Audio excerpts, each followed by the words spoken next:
Dios les bendiga, hermanos. Vamos a ver nuestro primer distintivo, que es el de la Biblia, única regla de fe y práctica. Vamos a Dios en oración y pedir que Él bendiga nuestra reunión. Señor Jesucristo, gracias por la oportunidad de estudiar juntos a este distintivo tan importante, Señor, que ha sido una marca, una característica de los bautistas a través de los siglos. Danos el entendimiento, Señor. Abre nuestro corazón para recibir tu palabra. Y no solamente acumulemos conocimiento intelectual, sino que nuestras vidas sean transformadas y moldeadas, Señor, por tu palabra. Haznos hacedores y no solamente oidores de tu palabra. En el nombre de Cristo. Amén. Muy bien, hermanos. Vamos a ver el primer distintivo. Es la Biblia, la única regla de fe y práctica. Bueno, vamos a hablar un poquito de los fundamentos doctrinales de este distintivo. Algunos de estos conceptos doctrinales los van a ver en mayor detalle en la clase de teología sistemática, pero aquí vamos a hablar de esto como el fundamento, porque es para los bautistas un distintivo tan importante. Leemos, por ejemplo, en Juan 5:39, el Señor Jesucristo instruyó: escudriñad las Escrituras, porque a vosotros os parece que en ellas tenéis la vida eterna, y ellas son las que dan testimonio de mí. Entonces, si la palabra de Dios hubiera sido solamente una idea, por ejemplo, de los apóstoles, no le deberíamos de dar tanta importancia. Si la Biblia no es la palabra de Dios, como creemos que es, entonces no le deberíamos dar tanta importancia a la Biblia. En fin, las palabras de Jesús Él dijo: escudriñad las Escrituras, porque a vosotros os parece que en ellas tenéis la vida eterna. Entonces, en la Biblia está lo que necesitamos saber acerca de la vida eterna para nuestra salvación. Por lo tanto, allí es a donde vamos, ahí es a donde tenemos que recurrir si queremos saber acerca de la salvación. Y además el Señor Jesucristo añade esta frase: y ellas son las que dan testimonio de mí. De manera que para conocer bien al Señor Jesucristo necesitamos ir a las Escrituras, y en base a eso es que nosotros defendemos este distintivo de que la Biblia es nuestra única regla de fe y práctica. Ahora, ¿cuál es la importancia y la trascendencia de la inspiración? Necesitamos preguntar: ¿son los hombres los que fueron inspirados, los escritos, las traducciones? ¿Hasta dónde llega la inspiración? Bueno, en 2 de Pedro 1:21 dice allí la Biblia que los santos hombres de Dios hablaron siendo inspirados por el Espíritu Santo. Y ahorita vamos a ver un poquito a qué se refiere esa frase en 2 de Pedro 1:21.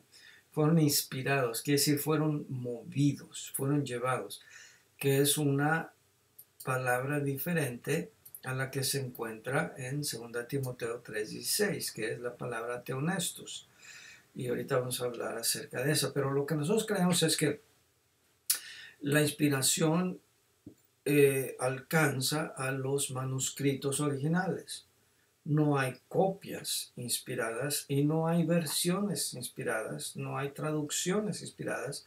Podemos decir que hay versiones y traducciones que se acercan más a los originales, pero no podemos hablar de eso como inspiradas. Y eso es importante de distinguir. Y todas estas distinciones ustedes las van a estudiar en detalle cuando lleven la clase de teología sistemática. Ahora bien, nosotros entendemos que hay una revelación general. El Salmo 19, 1 al 4 dice: los cielos cuentan la gloria de Dios y el firmamento anuncia la obra de sus manos. Una noche a otra declara sabiduría, etc. Esa es una revelación general. Todo mundo ha recibido esa revelación general, pero también creemos en la revelación particular y la Biblia es parte de eso. Hebreos 1, del 1 al 3, dice que Dios, habiendo antes hablado a los padres por los profetas, en estos tiempos nos ha hablado por medio del Hijo. Entonces, la encarnación del Señor Jesucristo es un evento donde hay una revelación particular.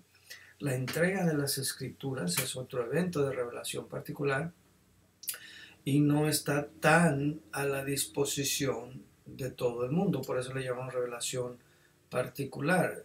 La encarnación misma, aunque sabemos que el Señor Jesucristo vino en carne, nosotros no estuvimos ahí para presenciarlo, por lo tanto no es revelación general, fue una revelación particular para los que vivieron allá. Muy bien, entonces, ¿qué podemos decir en cuanto a la inspiración de otros libros? Por supuesto, todos los otros libros de otras religiones, ellos reclaman ser inspiradas y en algunos casos más que la misma Biblia. Por ejemplo, en el Islam los musulmanes creen que el Corán lo escribió Dios mismo con su mano en el cielo y tal cual se la entregó en árabe al profeta Mahoma. Entonces eso va mucho más allá del concepto que nosotros creemos de inspiración, porque nosotros creemos que lo que escribieron los hombres fue inspirado por el Espíritu Santo, mientras que los musulmanes no creen así. El libro de Mormón, aunque hay varias versiones de cómo les llegó, ¿verdad? Según ellos también Dios le dictó, ya sea por medio de un ángel o por medio del Espíritu Santo, según la versión que quieran creer. El libro de Mormón, que llegó en unas planchas de oro y le dio el Espíritu Santo la clave para interpretar esas planchas y traducirlas. Y las Vedas pues son otras escrituras sagradas y todas reclaman ese origen divino de sus escrituras. Pero vamos a ver lo que la Biblia dice acerca de la misma Biblia, ¿verdad? Entonces lo primero que enfatizamos, lo que ya dije un poco más arriba, que lo que creemos que es inspirado es la autógrafa, o sea, los escritos originales, no las copias, no las traducciones, etc. Ahora, ¿qué es la inspiración? ¿Cuál es una buena definición de inspiración? Inspiración es la supervisión. En 2 de Pedro 1:21, el verbo detrás de los santos hombres de Dios fueron inspirados, viene del verbo fero, que quiere decir llevar, motivar, impulsar. O sea, los hombres de Dios fueron movidos, fueron impulsados por el Espíritu Santo. ¿Y de qué fueron inspirados o movidos a qué? Pues a recibir la verdad exhalada, o sea, salida de la boca de Dios. La palabra teonestus en 2 de Pedro 3:16 quiere decir salido de el aliento de Dios. Esta es la palabra allí en 2 de Timoteo 3:16, que trasciende las imperfecciones de los hombres a quienes les fue conferida. Es verdad, como muchos dicen, pero que la Biblia no la escribieron hombres, sí, pero esos hombres que fueron llevados, movidos, impulsados a escribir lo que salió del aliento de Dios, fueron guardados por Dios mismo para prevenir las imperfecciones. Y lo vemos a través de las Escrituras. La Biblia lleva todavía las marcas de la mano del hombre.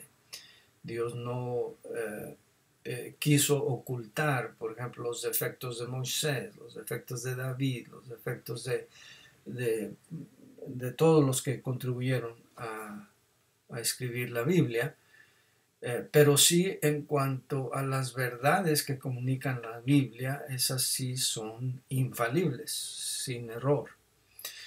¿Qué evidencias tenemos acerca de la inspiración?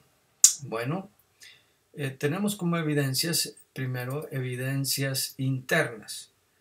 Primero, lo que la Biblia dice acerca de sí mismo, 2 Timoteo 3:16 y 2 Pedro 1 al 21, que ya leímos, y también a 1 de Pedro 1 del 10 al 11, dice que allí que tenemos la palabra profética más segura. Déjenme ir a este pasaje rápidamente.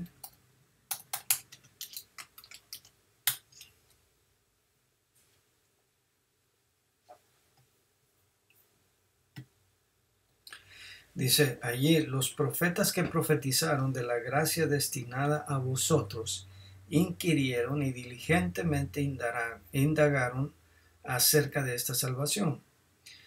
Esa es la palabra profética más segura. 1 Tesalonicenses 2:13 también nos dice.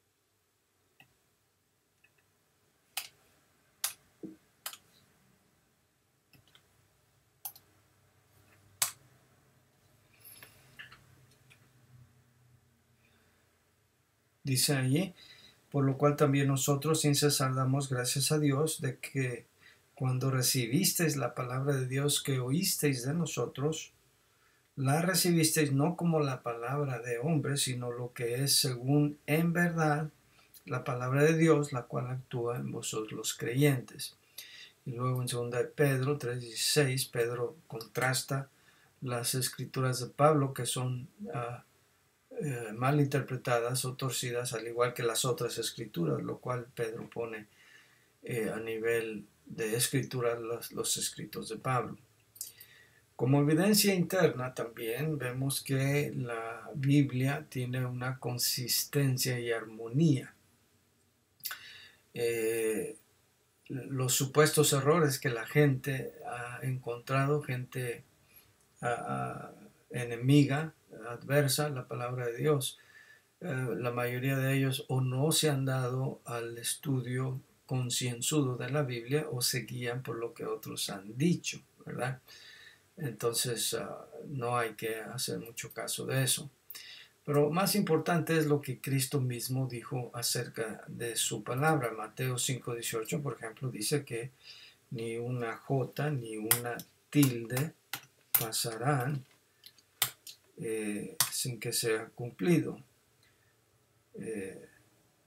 Ni una jota ni una tilde. Juan 6:63, 14:10, Hebreos 1:2, en fin, todos estos pasajes nos hablan de cuál es el testimonio del Señor Jesucristo. En Hebreos 1:2 dice, en estos postreros tiempos Dios nos ha hablado por su Hijo. ¿Es Jesucristo un mentiroso?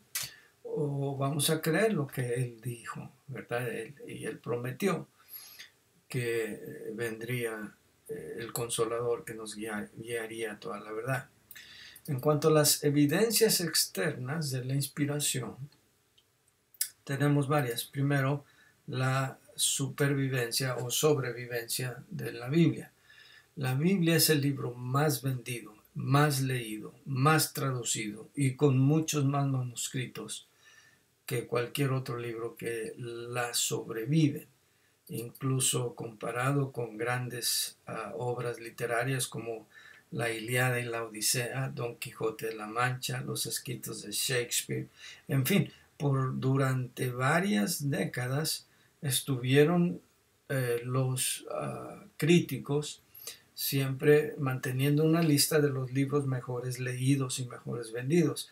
Y siempre decían, bueno, dejando fuera a la Biblia, en segundo lugar está tal y cual libro.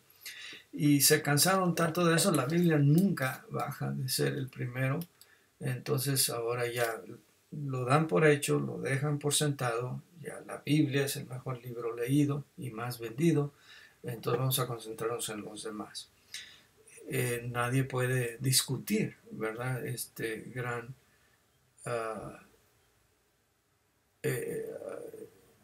evidencia, esta grande evidencia de que la Biblia es la palabra de Dios.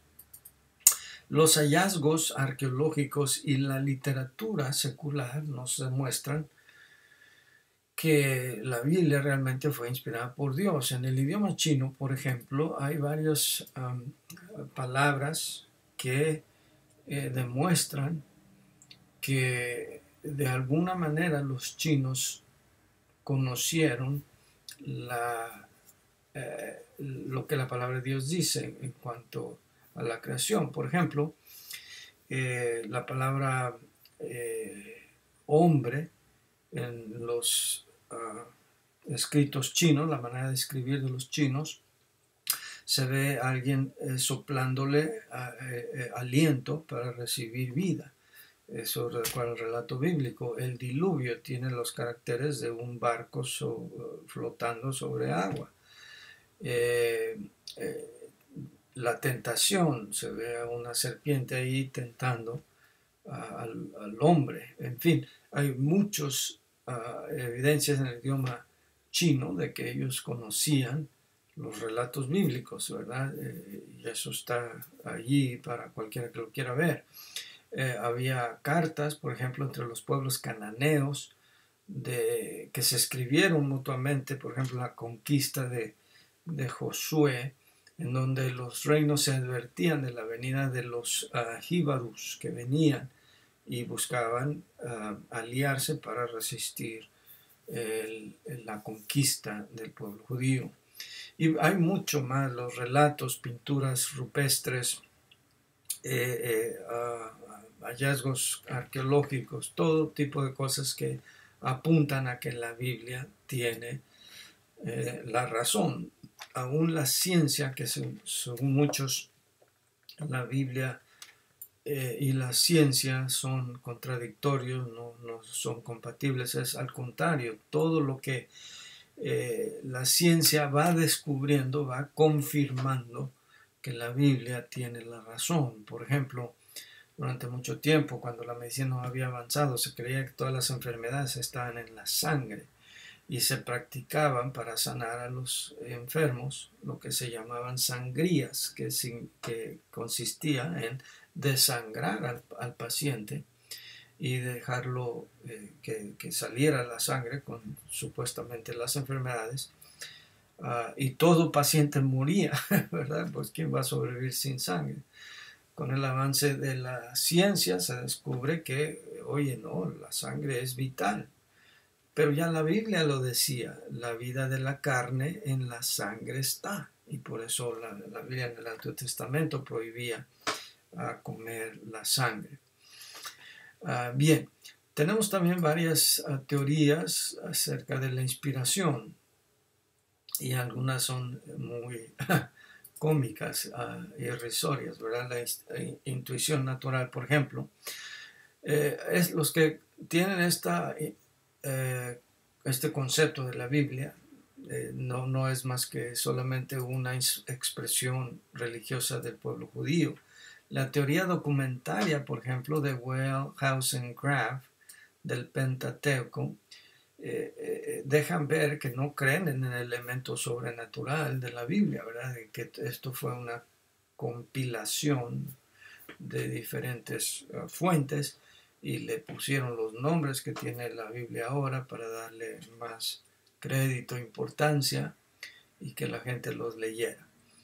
En fin, de todas estas cosas van a ir leyendo en detalle y estudiando en otras clases. La teoría de la iluminación. Vamos a ver lo que dice aquí Berkhoff acerca de esto. La agencia natural, o quizás hasta de gracia de Dios, que ilumina la conciencia racional o espiritual del hombre, para la plenitud de su entendimiento y sentimientos cristianos, puede hablar o escribir el producto de su propia vida religiosa. ¿Verdad? Este es el concepto mundano realmente, o de los incrédulos, religiosos incrédulos, que no creen el concepto o la doctrina de la inspiración verbal como nosotros la creemos. La teoría del concepto, algunos creen que la Biblia es el resultado de la investigación subjetiva de los profetas y la revelación objetiva divina. El Espíritu Santo estimuló esa investigación, o sea, los hombres escribieron conceptos después de haber sido motivados, impulsados por el Espíritu Santo para estudiar, y como resultado de sus estudios escribieron lo que escribieron. Eso nosotros no lo creemos. La teoría del dictado, que los escritores actuaron como meros secretarios. No creemos eso. El concepto neortodoxo de la inspiración, que la Biblia contiene la palabra de Dios, no que es, sino que contiene, y al leerla, el Espíritu Santo le va abriendo a uno el entendimiento y la hace relevante a cada uno de nosotros. Suena bien, pero no es completamente del todo bien. Hay que estudiarla en detalle. Eso lo va a estudiar en teología sistemática. La inspiración parcial. Los que defienden esta posición dicen que la Biblia es inspirada solamente en lo relacionado a la salvación. Entre ellos C.S. Lewis, Dewey Beagle, Daniel Fuller, Jack Rogers y otros creen en esta inspiración parcial, que no es confiable en la Biblia en cuanto a otros asuntos, sobre todo los asuntos de la ciencia. La teoría de la inspiración verbal plenaria como resultado de un proceso dinámico, eso es lo que nosotros creemos. Entonces aquí está la conclusión. La inspiración no es un proceso natural, sino sobrenatural de la obra de Dios en el corazón de hombres usados por Dios para entregarnos una revelación completa y perfecta, en la cual se puede ver las características personales de los autores humanos, es verdad, pero usadas providencialmente por la supervisión del Espíritu Santo para transmitir los conceptos de la verdad divina que trascienden la forma escrita de la lengua humana. Bien, este es un concepto digno de meditar y de leer. Así que ahí lo tienen ustedes para que lo digieran y lo mediten más. Tenemos también otro aspecto de la doctrina en cuanto a la Biblia, de que la Biblia ilumina. Entonces, una cosa es la nueva revelación, y hay quienes creen en nuevas revelaciones y algunos hermanos pentecosteses hablan de eso, que Dios me reveló. No, Dios no revela nada. Lo que Dios hace es dar entendimiento. Eso se le llama iluminación, para entender lo que Dios ya reveló. Todo lo que Dios tenía que revelar ya lo reveló. Y lo que hace el Espíritu Santo es darnos entendimiento para discernir las cosas espirituales. Es lo que nos dice 1 Corintios 2, del 10 al 13. Entonces, podemos decir que Dios habla hoy, y si habla, ¿cómo nos habla? Porque de repente sale alguien por ahí y dice, Dios me habló hoy y me dijo que debo recoger una ofrenda especial, o que ustedes me deben de traer a mí sus diezmos. Esos son farsantes los que hacen eso. ¿Dios habla hoy? Sí, Dios habla hoy, pero ¿cómo habla hoy? Por medio de su palabra, por medio de los mensajes, pero no hay nueva revelación, ¿verdad? Y todo lo que Dios tenía que decirnos ya nos lo dijo en las Escrituras. Así que si alguien quiere escuchar la voz de Dios, el mejor lugar a donde ir es La Biblia, de lo contrario, se está abriendo la puerta para que entre todo tipo de abusos. Y eso es lo que pasa en iglesias que no creen que la Biblia es suficiente para nuestra fe y nuestra práctica. Entonces, por eso los bautistas defendemos la Biblia es suficiente. No necesitamos gente que hable en lengua, no necesitamos gente que diga que Dios le reveló en sueños, no necesitamos ir a conferencias o campañas o convenciones en donde va a haber gente que dice tener nueva revelación. No, recuerdo lo que dice la Biblia, que cuando os dijeren, mirad aquí o allí, allí está, no lo creáis, el Señor no vendrá sin que se cumplan uh, las condiciones que nos dice la palabra de Dios. Ahora, ¿cuál es la función en este asunto de la iluminación? ¿Cuál es la función de la predicación? Porque algunos dicen, bueno, como acabo yo de decir, habla Dios por medio de la predicación, sí, pero es diferente, ¿no? Cuando el predicador habla en nombre de Dios. Vaya y busque Job 33, Dios ha escogido elocuentes predicadores. En Nehemías 8:8 nos dice que ponían el sentido de la palabra de Dios. El predicador lo que hace es ayudar a que la palabra ya revelada de Dios sea comprendida, hacerla llegar con la ayuda del Espíritu Santo. De hecho, el predicador es el instrumento en las manos del Espíritu Santo para hacer llegar la palabra de Dios, el mensaje de Dios, a un nivel de comprensión y de convicción en los oyentes. Ahora, tenemos problemas en la Biblia, ¿verdad? Palabras como Hades, que en griego, Seol en hebreo, que a veces se traduce en infierno, a veces se traduce el lugar de los muertos, la tumba, el sepulcro, el lugar más allá de esta vida, en fin. Y hay inconsistencias a veces, aparentemente, en la Biblia de por qué en algún lugar se tradujo de una manera o de otra. Pero la verdad es que es allí donde entra la labor del pastor, ¿verdad? De estudiar la escritura y poder ir y explicarle a la gente. Bueno, ahí a lo que se refiere es al lugar del sepulcro.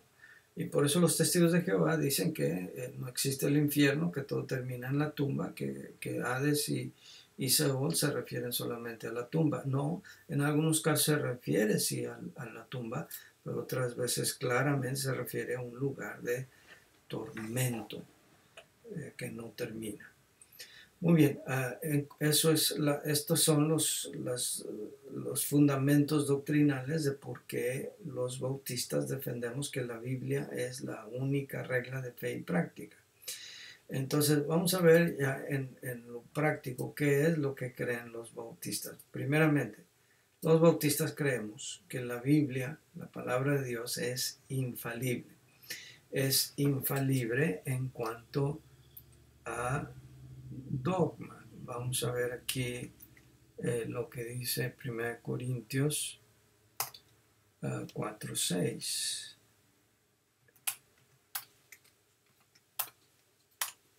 Dice ahí, pero esto, hermanos, lo he presentado como ejemplo en mí y en Apolos por amor de vosotros, para que en nosotros aprendáis a no pensar más de lo que está escrito, no sea que por causa de uno os envanezcáis unos contra otros.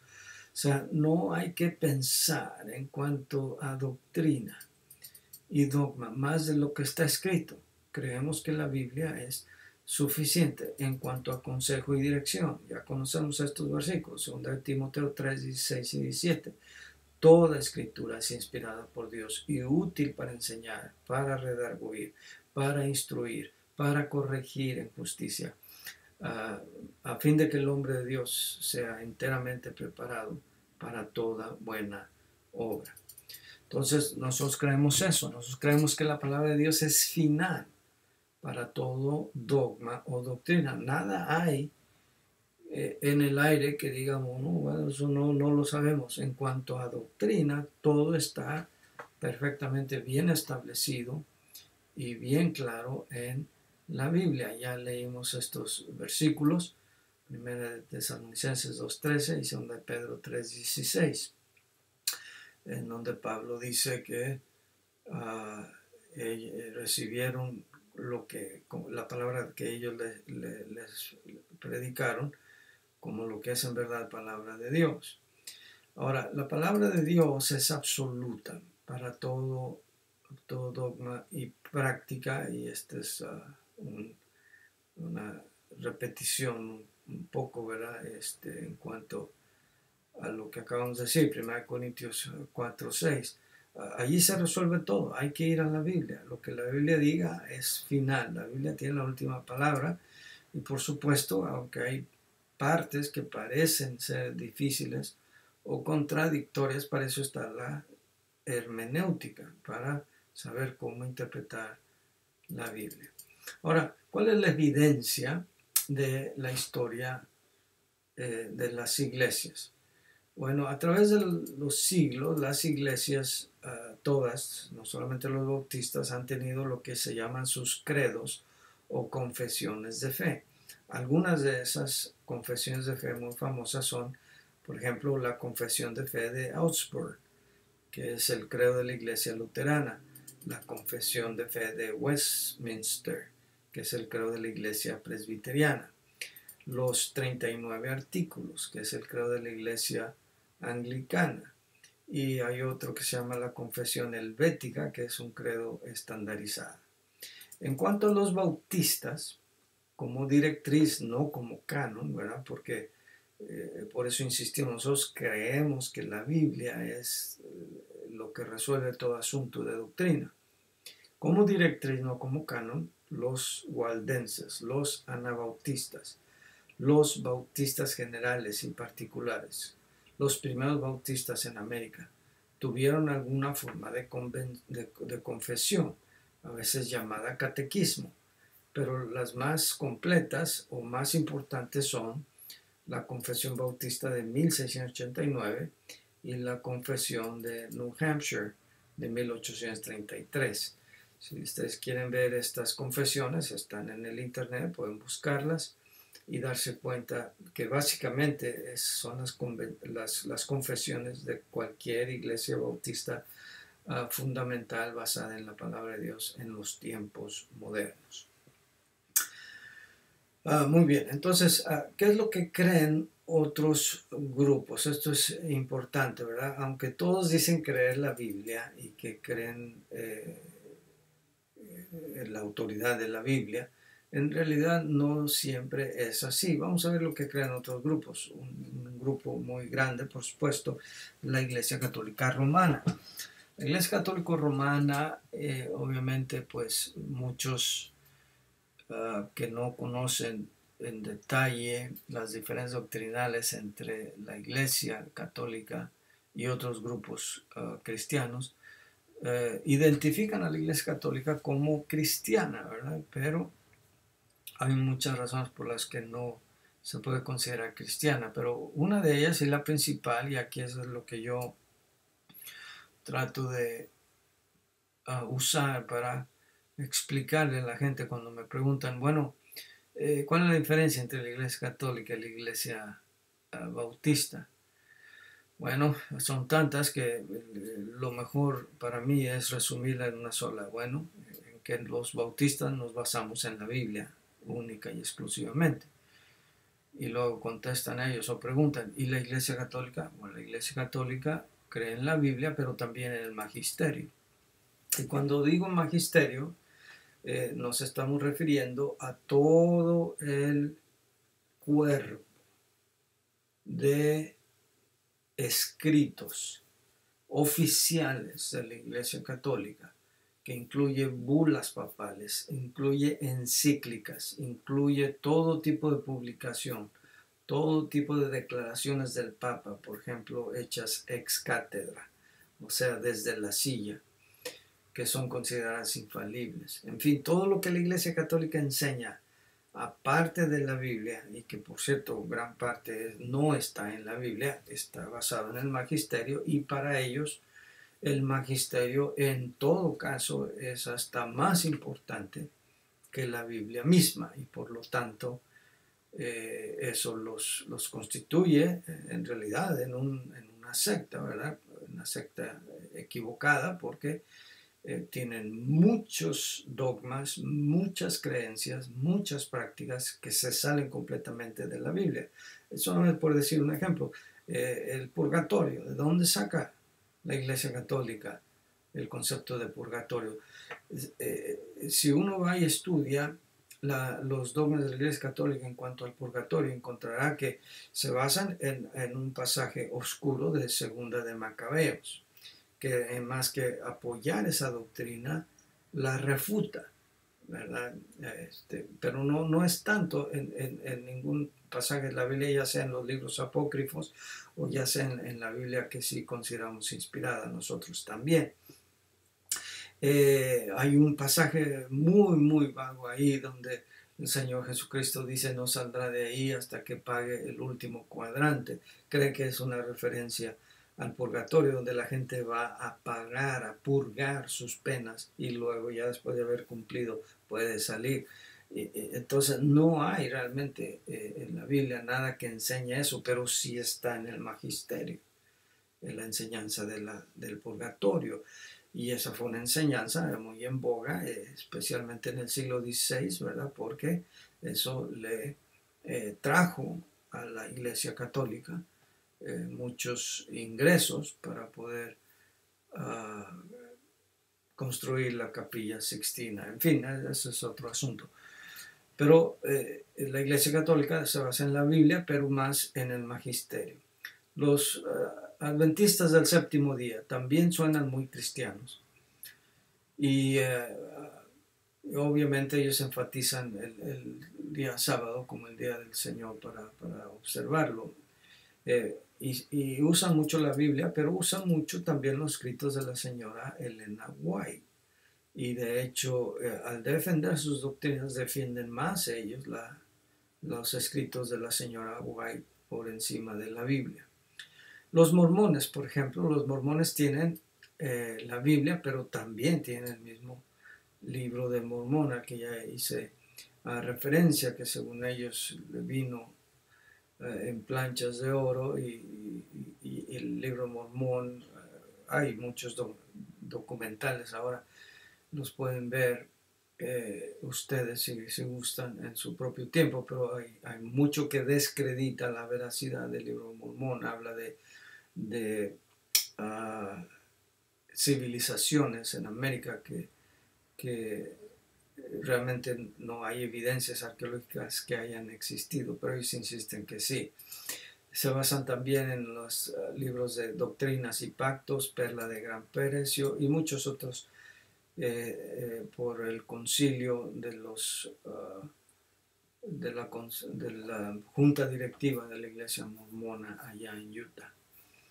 Muy bien, los grupos pentecosteses a los que hice referencia antes, ellos también creen la Biblia y dicen creer como nosotros, pero el problema es que ellos también creen en estas revelaciones, ¿verdad? Y ellos creen que Dios se revela en estos tiempos, pero ¿cuál es ese don del que habla Primera de Corintios 12:8? Déjenme ir allí rápidamente.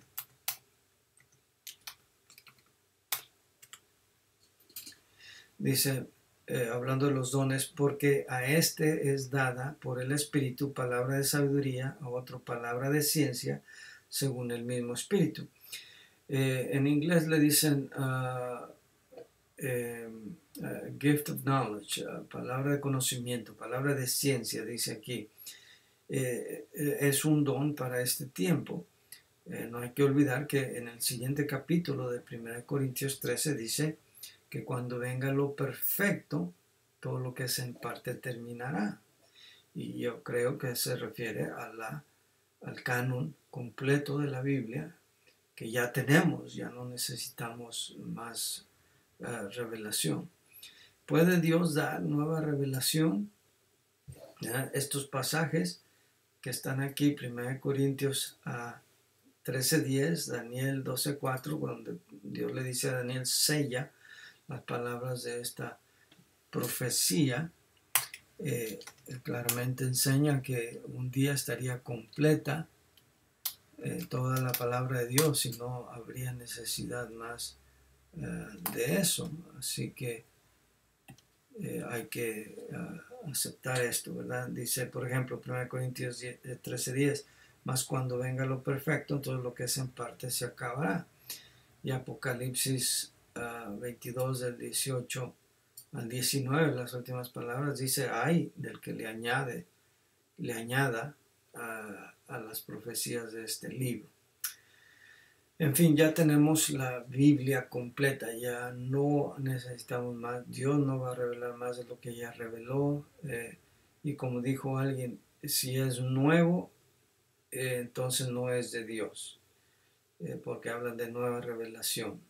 Y si hubiera nuevo, perdón, no debería de aceptarlo, porque lo que Dios dio es suficiente. La neortodoxia, por ejemplo, ellos insisten en que la Biblia contiene la palabra de Dios, o sea que la palabra de Dios en sí no lo es todo, que puede ser que Dios se manifieste en otras maneras, una manera muy sutil de atacar la palabra de Dios.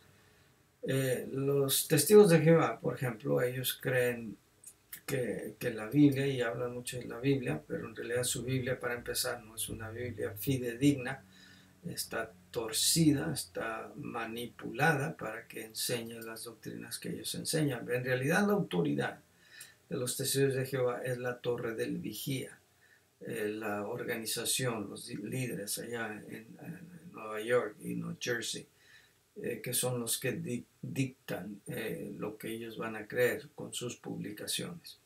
La ciencia cristiana, con sus escritos de María Baker Eddy. Entonces, todos estos grupos tienen otras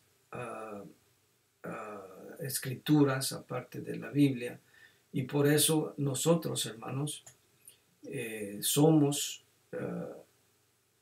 como estoy hablando de los cristianos evangélicos, somos exclusivos, nos distinguimos por esto, por creer que la Biblia es la única regla de fe y práctica. Y note, de fe tiene que ver con lo que uno cree, y la práctica con la manera de ponerlo en práctica, la manera pragmática de demostrar la fe, porque muchos dicen creerlo, y en mi opinión, por ejemplo, los luteranos y algunos episcopales, que en sus escritos y de palabras sí dicen creer lo que nosotros creemos, pero en la práctica hacen otra cosa completamente diferente.